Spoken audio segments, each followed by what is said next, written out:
This is an exercise in fine-tuning. There is nothing about saving anybody that's going on here today. There's nothing broken in you that we are here to fix. There is only angst in you that we are here to soothe. There's only wobble in you that is not necessary. There's only contradiction in your energy that does not serve you.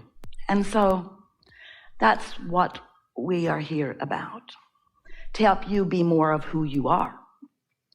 And that is an exercise in continuing attention, because who you are is a continuing and fast-moving, evolving being. And keeping up with what life is causing you to become is really what you are all about. You live in the fastest moving energy that has ever been, in the most contrast that has ever existed. And those two things go exactly together. The reason that your evolution is so fast, that your expansion is so fast, and therefore your possible joyous experience is so certain, is because of the diversity that gives you pause to focus. And as you do it with so many others, and collectively you are creating so much that you are really wanting to move into. You've created through your attention, and therefore through your emission of vibration, a vibrational reality that is the premise of all things to come, that future generations will come into already knowing and experiencing. It's just you who are here with the old world, and from your basis in the old world you are creating the new world. It's only you that have 1 foot in the old world and 1 foot in the new world who are having any struggle. New ones being born in don't have any struggle. They're born in to the vibration of what is. Now it's interesting, they come in through their mother's womb splat.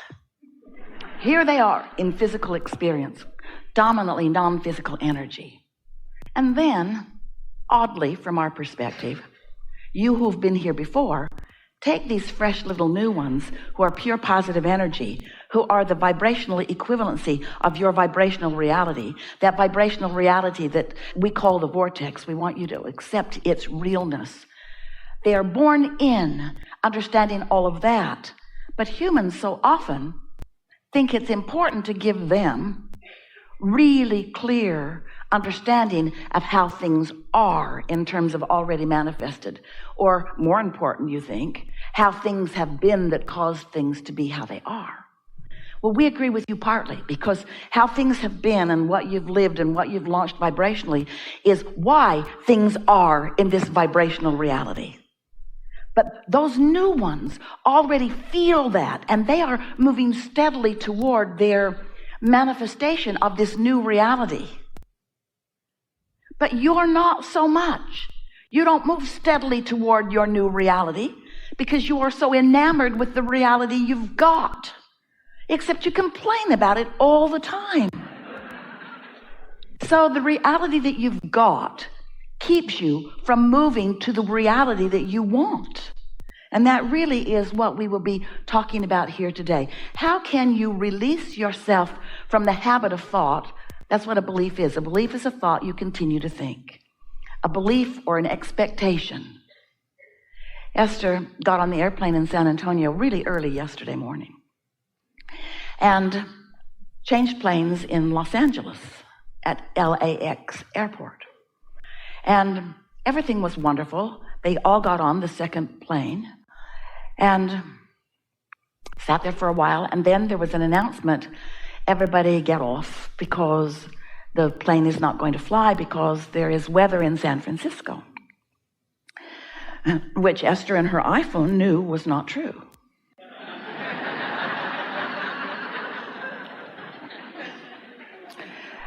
So they got off, and now Esther is flying early enough that she knows that no matter what the airline decides to do, she can get in a car and drive here.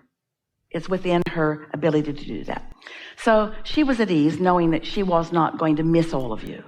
But as she sat there was a woman, really quite animated, who was talking with the gate agent with clarity and a loud voice, and sadly, she reminded Esther of herself.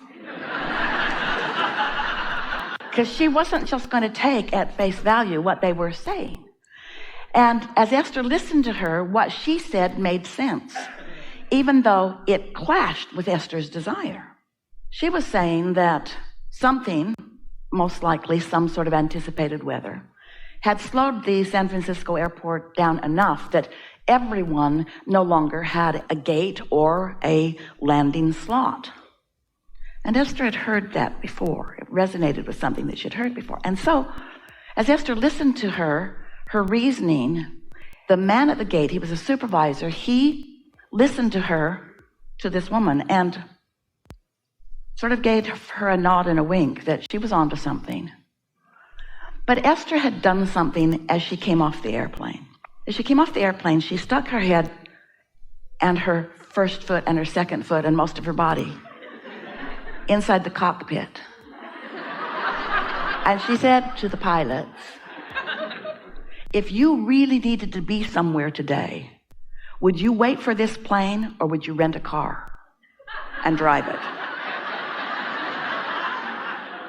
Would you?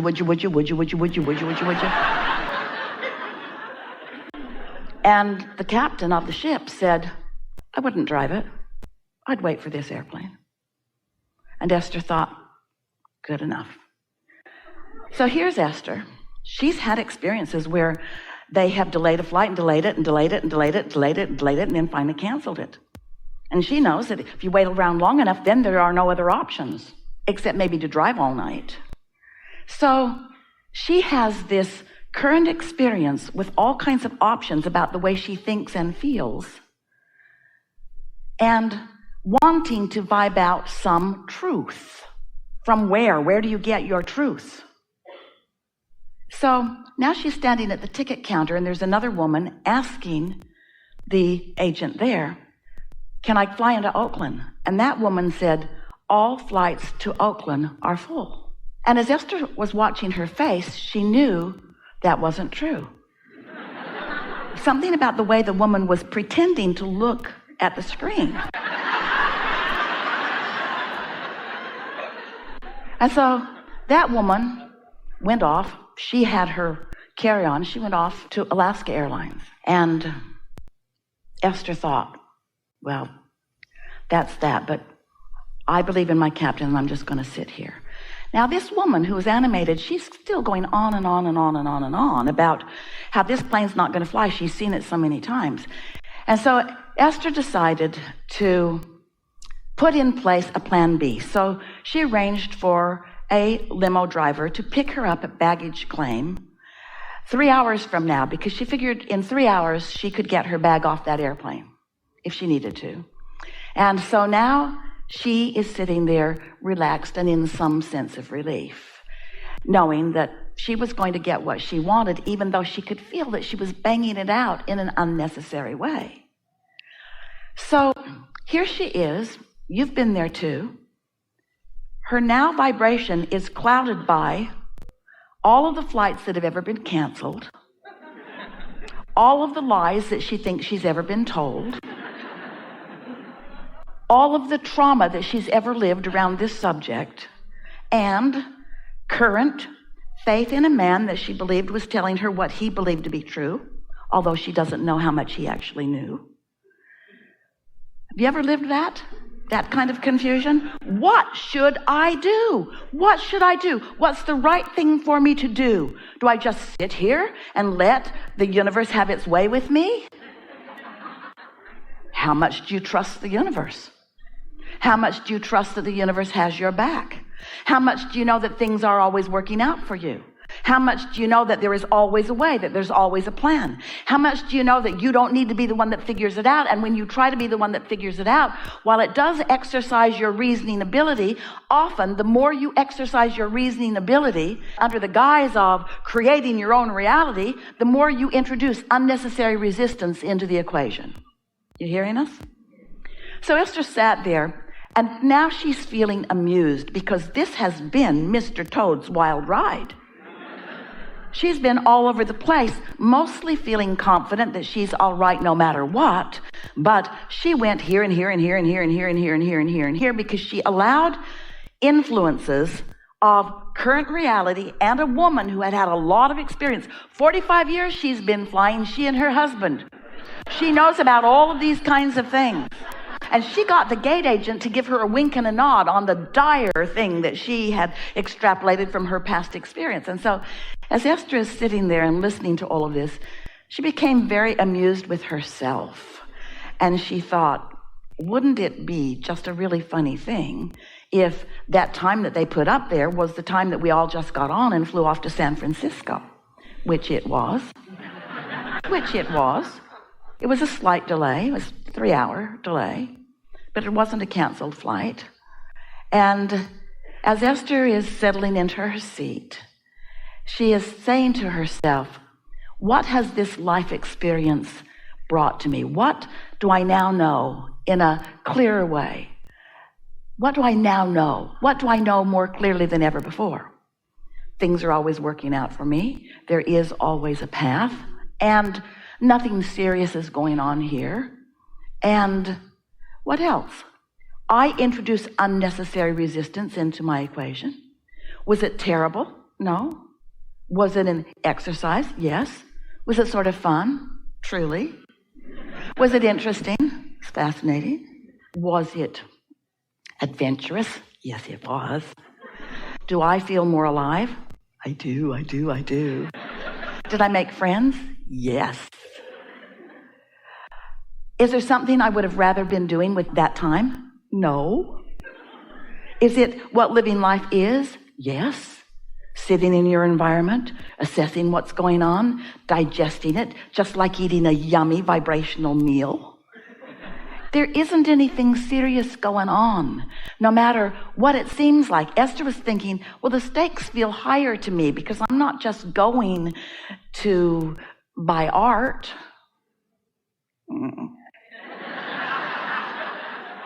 I'm going for something really that feels important to me. I can't just not go. Was that ever an option? Was that ever really on the table? I can't go. And yet, isn't it sometimes tempting for you to play out the worst case scenario? You know why you do that? Because you want to feel adventure. You know why you play out the worst case scenario? You want to prove your worthiness. You know why you play out the worst case scenario? You want to triumph. Here I come to save the day. All of those reasons. So our encouragement to you is be playful in your life and have fun with it. And let the universe surprise you and delight you in as many ways as you want. But never ask the universe to give you exactly what you've planned. Because if the universe only ever gives you exactly what you've planned from your very narrow point of view, you're going to have a really boring life. But if you allow the universe to reach out to all of the possibilities, knowing who you are and what you want, and if you've practiced your knowing that things always work out for you, then you can be an active participant. That's important in this unfolding drama of the way the universe will stand on its head to give you whatever you want whenever you want it.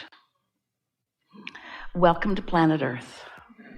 Welcome to vast contrast and diversity. Welcome to infinite choices and possibilities. Welcome to the enlivenment of you. Welcome to the adventure of being out here on the leading edge, right where you want it to be. And never, ever ask for the mundane, expected, everything on schedule, always just the way you wrote it in your book, because that will bore you to death.